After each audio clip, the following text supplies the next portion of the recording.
Yeah, he's on red. Are we serious now? Yeah, this is it. Yo, how's it going? Yeah, if you don't mind, if you want to introduce yourself, your name, please. Yeah, so my name is Taiwo Omisore, and I am a app developer, game designer, and all-round creative. Describe your perfect day. I would describe my perfect day as having some exercise in the morning. I really like swimming, playing football. Playing football in the morning might be difficult, so maybe going for a swim, having a delicious breakfast. And I think the rest of my day would consist of eating good food. So food is very important to me, but also spending time with my friends and family, doing things that I really enjoy, whether that be baking, just socializing, playing video games, watching films, spending time outdoors, and having that till the end of the day, I think would pretty much sum up my perfect day. A little chef, you're a chef there, man. Yeah, I do. I've been known to bake. It was like the first job I had was a baker, and I really enjoyed it. Cheesecakes, carrot cakes, I'm your man. What were you like? It'll be interesting to see, hear what were you like as a child / at school. How was that? I think the best way to describe me as a child in school would be to say very inquisitive. I always loved asking questions. I was always curious. If the teacher said this is the way that something worked, I'll be, but why? Why does it work like that? And I think things really accelerated when we had computers in school, because when we had computers in school, that's like opened up a can of worms, because it was like, oh my God, computers are the future. We had the internet. So a lot of my questions that I had whenever we had computer classes, I could just go onto a search engine and ask these questions, but always inquisitive, always looking for answers, and really creative. I think I always loved exploring creativity with art, with words, with sound, but forever asking questions is probably what most of my teachers would say, describe me as. So that's interesting. Obviously, when you saw the IT classes were covering computers, did you kind of had an idea of what you were going to be when you grew up, or what pathway you were going to go down to, when you were younger? I think that is an incredible question, and I think what I wanted to be when I was a child, I knew that I wanted to be something creative. My parents and my family will say different, because when they asked me, the first memory of when they asked me what I wanted to be when I was older was an ice cream van. Not an ice cream van operator, but just the actual unit, the actual van. But when I got older, I think I always knew that I wanted to do something within technology. My primary school teacher was incredibly influential into getting a computer into the family home. He said, Taiwo and Kende, my brother, my twin brother, are super interested in computers, and spoke to my mum and said it would be really helpful for their development if you got a computer and you also had the internet. So we were one of the first families on our street to have the internet. So I remember people coming over to set up email accounts, which is kind of crazy to think about now because it's so accessible. But 20 years ago, things were a lot different. Always knew that I wanted to do something creative and have an outlet. And I think technology just really allowed that to accelerate, because instead of just being able to draw on a piece of paper, I could use CAD or computer aided design to kind of take things to the next level. Pioneers in your street and your block. That's it, that's us, guilty as charged. Have you had, that's interesting, have you had an opportunity to go back to your teacher and kind of speak to him and see, has he been able, or have they been able to see your progression? Yeah, it's been really cool. I've been able to go back to my old primary school and talk about how a career in technology would look like, and I think that's opened up a lot of other doors into talking to younger people, young adults about the opportunities. But yeah, it's something that I hold very close to my heart. You know, you always have to remember how things started, and it's something that I'm very, I don't know, I think it's something that I hold very, very close to my heart. So being able to go back and to talk to people that were in my situation, you know, as a younger generation has been really impactful for myself. Yeah, that's interesting because obviously we've had that conversation as well of like when we were growing up, there was, you know, people that you're looking out for, people that you're looking up to creatively. Did you find that you were struggling a little bit because there wasn't many people, let's say, that looks like you who you could like relate to in terms of like technology to give you that inspiration to go further? And do you feel like obviously now you're in a position where you can give back and you're realizing that, yeah, do you know what? I can be more of an influence to the younger generation, the grassroots coming up. 100%. I think being able to be in a position where you're thinking about possible career opportunities. Oh, I want to work in tech. I want to work in programming, software engineering. I want to work in computer aided design. I want to work in sound design, whatever that might be. I think having people that look like you, people from the same background, people that sound like you is hugely important because it makes you know that it's something that you can do. So when I was in a position where I could go back and talk to the younger generation about the possibilities of tech, software engineering, and everything that kind of goes under that umbrella, I kind of jumped at the chance. And I think I will do till the end of my career and probably beyond, because I know how important it is. And I think hopefully it's something that maybe within my lifetime isn't so much of an issue, but for as long as it is, and the lack of diversity and the lack of, I guess, people from different walks of life, you know, is a problem in the industry. I think I will carry on to do this, and it's highly beneficial. And I think, you know, in the process, I meet amazing people, and I get to talk about something that I'm super passionate about. So it's win-win, I think, for everyone involved. Nice. So obviously wanted to transition like more into your career, your current like career and what you've been doing. So yeah, how did you get into the games industry? What was your first job kind of situation? Yeah, so I was working for a very big company in a systems sort of analyst sort of role. And on my commute to work, I was developing a mobile game called Spacebots. It's the first app that I made. And I really enjoyed the whole process. So I enjoyed making the character, prototyping it, having beta builds and getting feedback. And while I was doing this, I had a Twitter account for Spacebots, and thousands of people were following it and seemed interested in my development of this game.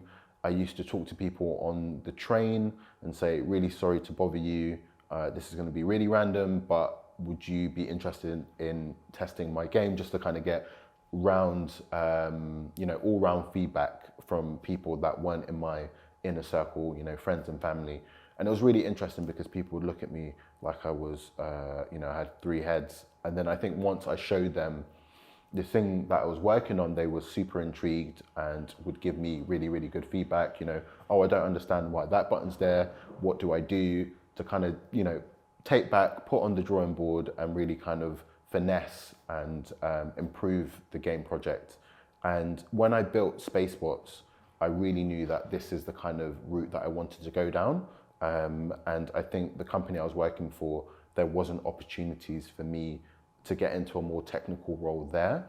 So I ventured off and was hired by a toy company as a contractor to build an application. So they were a physical toy company and they wanted an application for one of their biggest IPs. So they just wanted a game on Android and iOS. So that was my first experience, but I think it's really important to kind of tell the story of how I got there, because I was developing a game for iOS and Android, and that gave me the skills that I needed to work as a contractor. And it was really difficult because you're working, it's something that's like a hobby, and then someone wants to take the risk and you're like, oh, but this isn't something that I should get paid for, it's just something that I do in my spare time. So I'm very grateful for the opportunity, but definitely suffered from imposter syndrome, because I was like, why am I getting paid to do something that I'm not qualified for, that I don't have, the skills to do. But clearly I did, because I made a game, was able to show that game to someone, and someone to hire me into a role. And even before that, I was making Flash games on websites, which was kind of all gave me the kind of building blocks that I needed to get to that point of my first gig as an independent game developer, contractor, but doing the whole thing. So doing the programming, doing the art and the design, and sourcing the sound for the game as well. Yeah, that's a healthy journey, that is, and that sounds amazing, bro.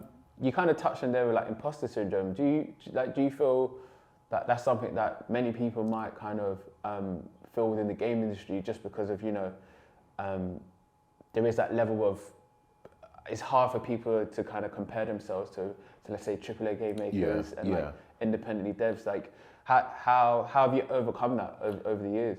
I think it's something that so many people within the industry face, imposter syndrome. I think it's a widespread issue within the industry, and I think myself as an independent developer, working as a one-person team, and then you're on the AppStore, you're charting against huge AAA game studios with hundreds, if not thousands, of developers and marketeers and sound people and the whole 9 yards. It's really hard to think, why am I in the same space as those people? Me just being one person, why am I in the same space as a company that's been established longer than I've been alive for, or the likes of huge gaming companies. So it's really hard to get over that mental hurdle of being in the same space, but making experiences, the way I call them,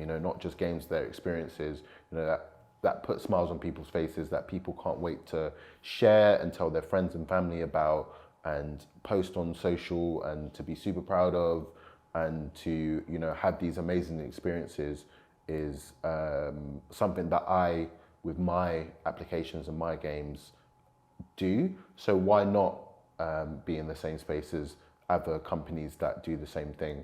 So it's like a mental block, but I think you just have to get over it, and it's easier said than done. I'm just saying, just get over it.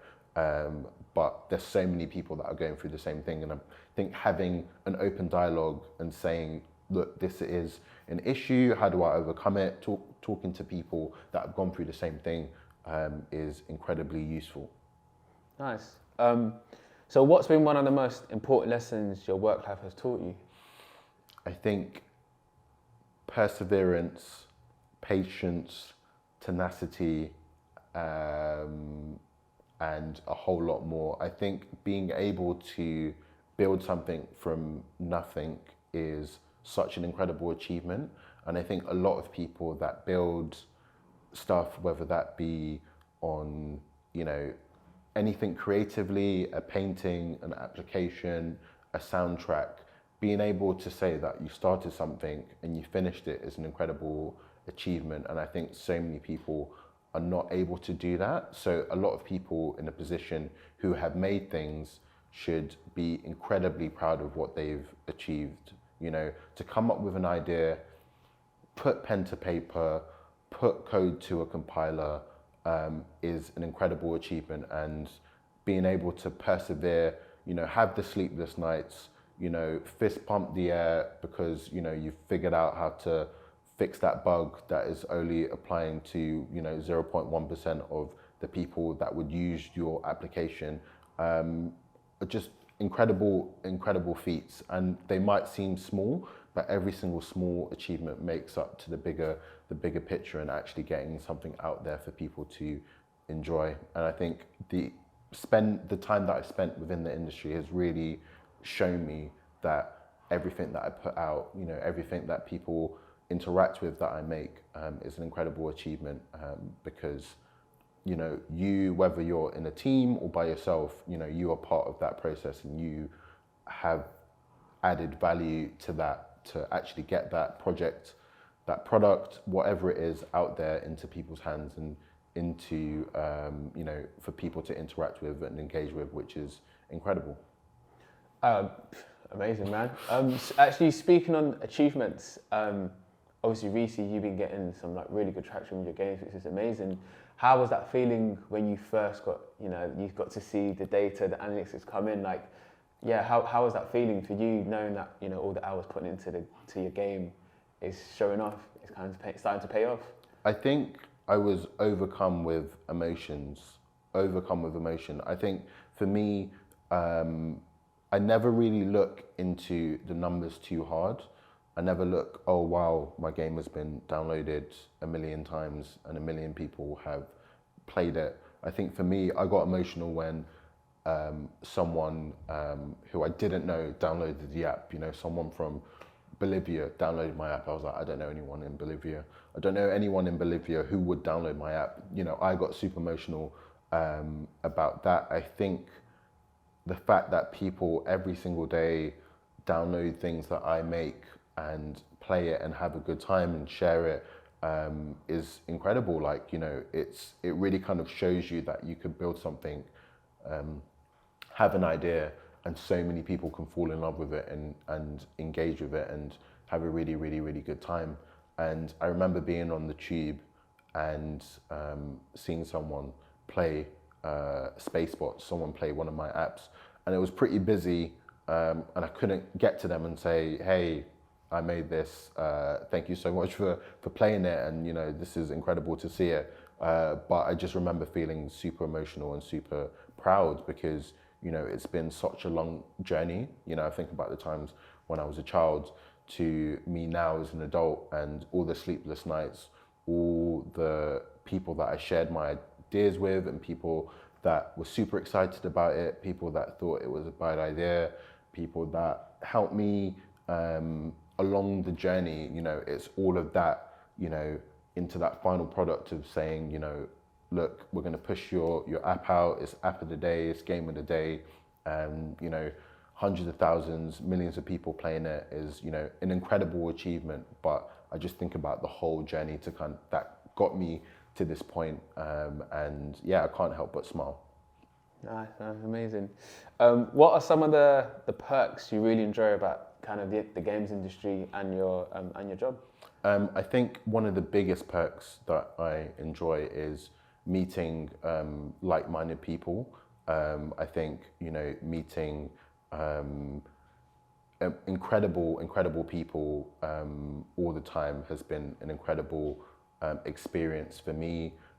Meeting the wonderful people at Orthors has been great. Meeting the ensemble for 2022, I've made some real friends for life.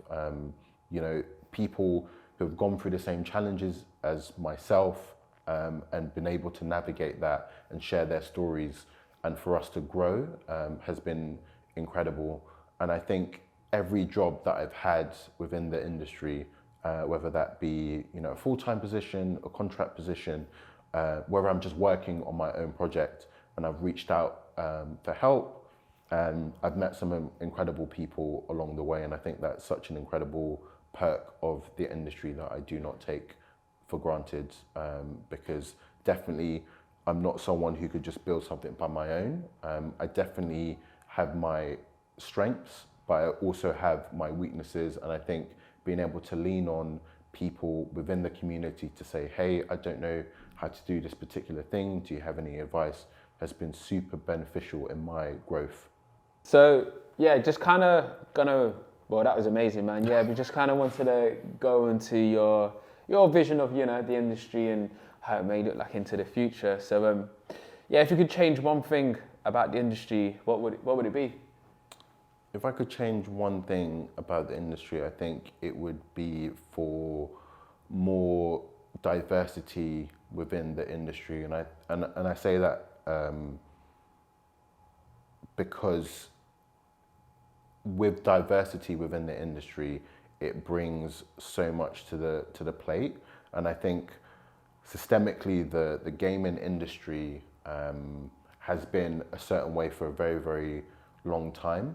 You know, you could talk about the old guard. You can talk about just the way that the technology industry has been for a very, very long time. And I think things are definitely changing. And I think that's one thing that I would love to see more of. I would love to see more people from ethnic minorities that maybe might not have a long-standing history within the technology space, within the gaming space, within the creative space, to come through.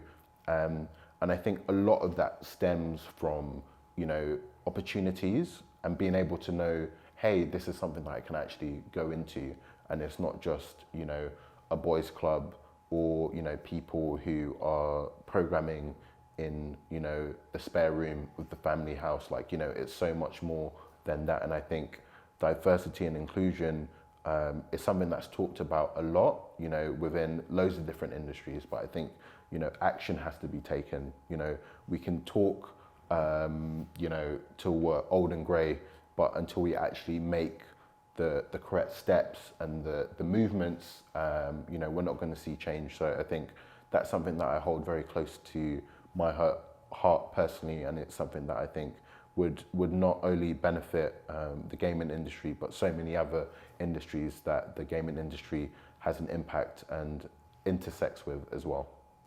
Nice. Is there something within the industry that you're looking forward to? Like something that you may have seen or heard of or getting a little whiffed of? Yeah, I think one thing that I'm super excited about within the industry is just how far technology has gotten to this point. You know, we're able to build things so quickly in a way that we couldn't have even imagined, you know, 10 years ago.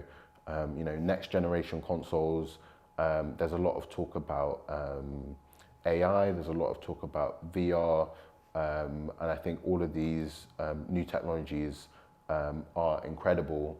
But I think for me, it's always the hope and the kind of possibilities of people with an idea to say, hey, I've got a great idea for a game, and they've got the technology, they've got the IDE, they've got the software there to help them realize their dreams. And I think for all independent developers, for small groups of friends that have an idea, for independent people that have an idea, for people with disabilities or people from countries that might not historically have, you know, a great presence within the gaming sphere, I think technology has really opened the gates to so many new developers.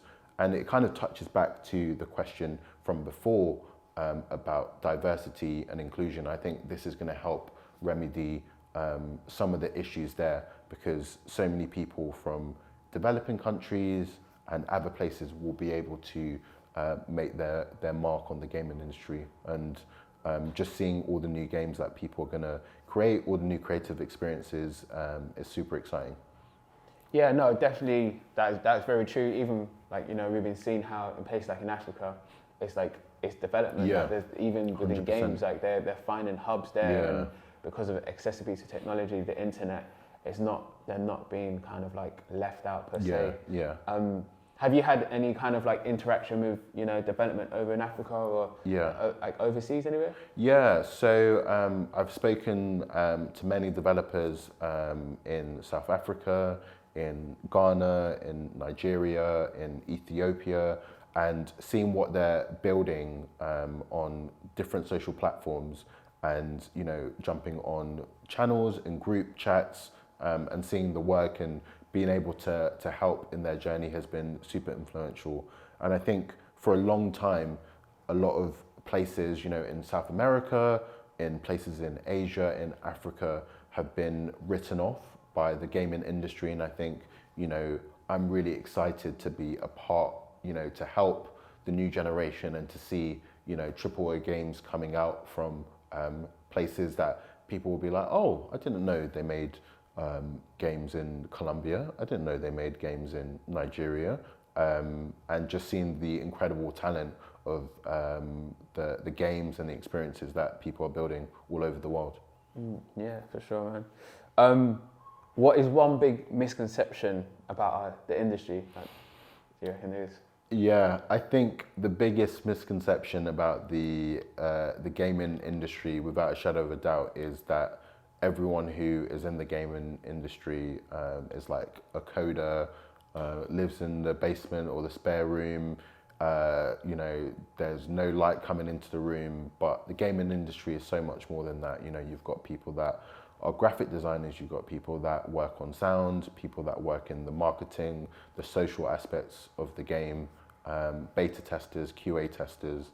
There's so much within the gaming industry, and I think a lot of people feel like the only way to access the gaming industry is via software engineering or programming, and that simply isn't true. There's so many different avenues and so many different parts that make a game. And I think it's really important to tell people, you know, if you're super interested in one particular thing, there probably is an avenue for you to get into the gaming industry, and it doesn't have to be through code.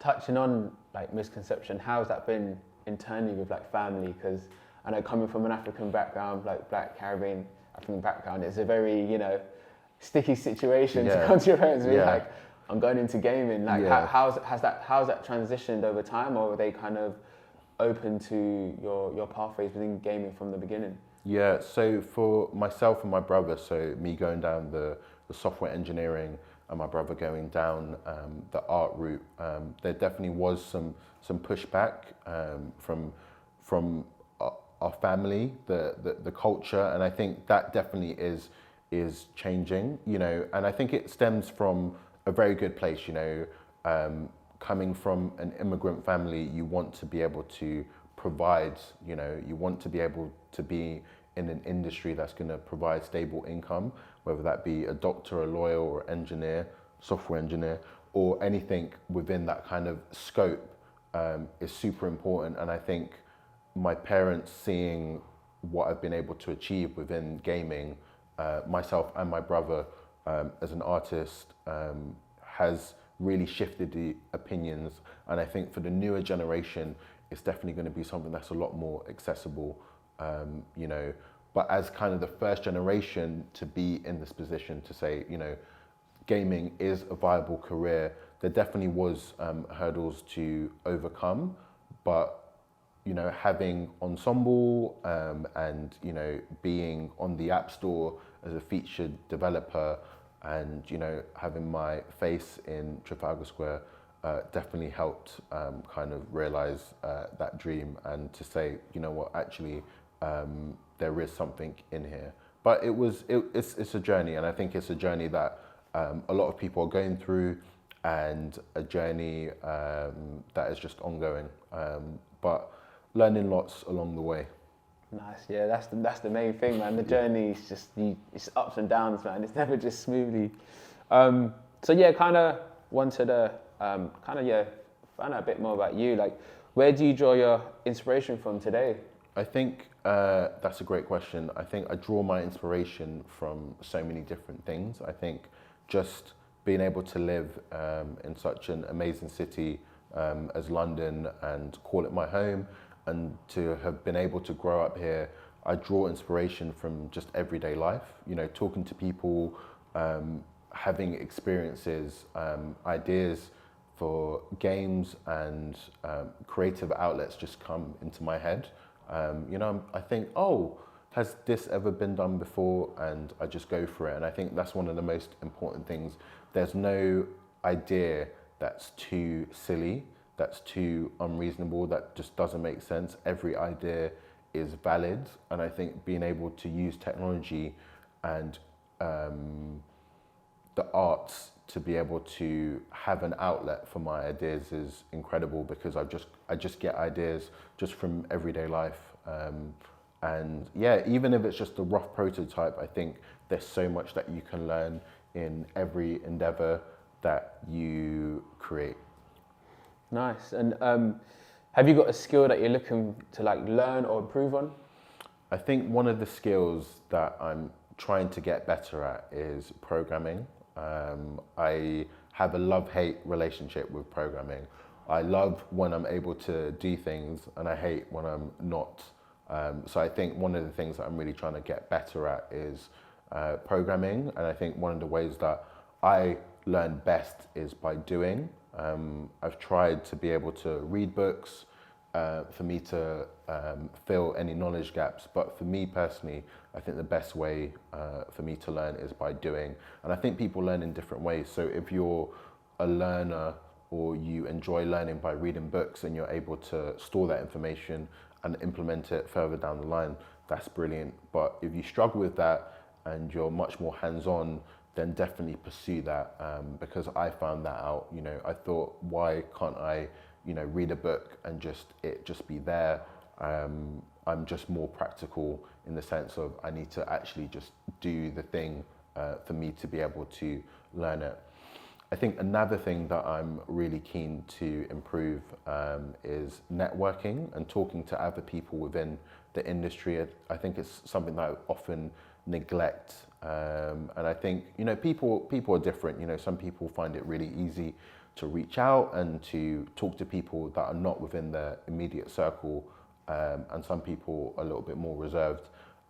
So that's something that I'm trying to get better at. Reaching out to people, talking to people that inspire me. You know, I'm constantly inspired by people's work, and, you know, would love to, you know, sit down and have a coffee with, you know, all the people that I follow on social, and, you know, I'm constantly being inspired by. So yeah, networking and improving my programming skills, I think, are the things that I'm looking to improve. Dope. And is there one thing that everybody should know about? Something that you've kind of, you know, any vital information that you maybe come across, or anything that you want to share that you think everybody should know about? I have two things that I think everyone should know about. I hope that's okay. The first thing is that everyone I'll repeat that. Everyone knows something that you don't. And I think that's super important because you can learn from everyone that you meet. And it might sound really, really small, but meeting more people, connecting with more people will be beneficial for both parties involved. You know, people are going to learn from you. You might think that you have mundane, boring experiences, but you have an experience that no one else has. And I think it's really, really important that we're constantly evolving and learning new things to improve ourselves.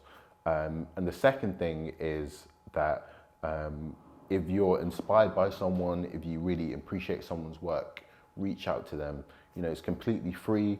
You know, worst case scenario, person might message you back and say, you know, thanks for reaching out, but I don't have time to talk, or whatever. And best case scenario, you made a new friend. That person can give you some advice or point you in the right direction to get to where you want to be. And one thing that I've learned is that people really love talking about themselves. So if you reach out to someone and say, you know, is there any possibility that we could have a coffee or just a Zoom call or chat about your journey in whatever profession or creative space that you're interested in, 9 times out of 10, the person will be really flattered that you reached out and probably will take you up on their offer. So go and send as many messages and emails to people that inspire you. And yeah, the possibilities truly are endless. And also, let the people know your games. Yeah. Let's just hear the list of the name of your games. How long have you got? So the first game, you know, I would say go out and download is One Chance. So it's One Chance, available on the AppStore. It's 14 mini games that you play back to back, and the USP for this game is that you can only ever play it once. So you have one chance to make your mark on the world, and then you're scored at the end, and you can take a screenshot or send it to your favorite WhatsApp groups and see how you compare against your friends on socials. So definitely try that one out. Spacebots, you know, where my journey started on the App Store. So I recently rebuilt the game. So when I built it for the first time, it took 3 months, I want to say. maybe 3-4 months to build the game with like no prior knowledge, and then it was taken off the App Store because of loads of reasons. I hadn't updated it for a while, and as a challenge to myself, I was like, oh, let me just look at the old code and rewrite it so it's better. And I looked at the code and I just thought, what on earth was I doing? So I just rebuilt it from the ground up, and it only took a week. So in those years of kind of getting all of that knowledge, I was able to convert something that took 4 months to a week, and the game runs a lot better, and it's just a much more pleasurable experience. And I think, what other games? Spaceports Match, puzzle game. Who Am I? It's not a game, but it's an experience, like a social experiment. So you download it and you answer the question, who are you? So it's a very big philosophical question, and people from over 60 countries have used it. So it's really cool to see what people from all around the world have to say to the same question. And I'm working on a new app at the moment called The Number, where you have to pick a number between 1 and 1,000,000. And if you get the number correct and you've held that number for the longest time, you win a prize. I can't tell you what the prize is now, but it is going to be a once in a lifetime sort of prize. So be super excited about that. And yeah, if you go to taiomi.com, that's TAIOMI.com, all my information's there and you can see all my apps. So yeah, happy gaming. Nice, man. Thank you very much, sir. Oh! On camera.